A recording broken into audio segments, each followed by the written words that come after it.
Hello guys, welcome to my new channel. ये चेहरा देख के आपको जाना पहचाना तो नहीं लग रहा होगा और ना ही मेरे बारे में आप जानने के लिए भी तैयार होंगे, क्योंकि दोस्तों मैं तो ना कोई अच्छा ब्लॉगर हूँ ना अच्छा कंटेंट क्रिएटर। फिर भी दोस्तों मैं बता देना चाहता हूँ, मेरा नाम हुआ साहिल और मैं झारखंड के रांची ज़िले से बिलोंग करता हूँ।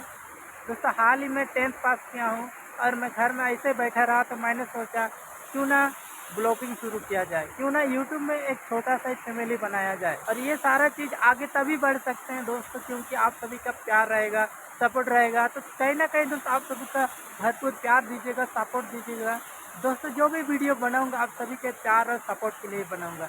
दोस्तों उस वीडियो में आपका एक छोटा सा लाइक, एक कमेंट होना चाहिए, जिससे मुझे मोटिवेट मिलेगी और आने वाला टाइम में उससे मोटिवेट होकर दोस्तों एक अच्छा ब्लॉगर, कंटेंट क्रिएटर बन सकता हूँ। दोस्तों इस वीडियो को ज़्यादा बड़ा नहीं रखते हैं, आज के लिए इस वीडियो को यही इनका। बाकी thank you, best of luck, have a nice day.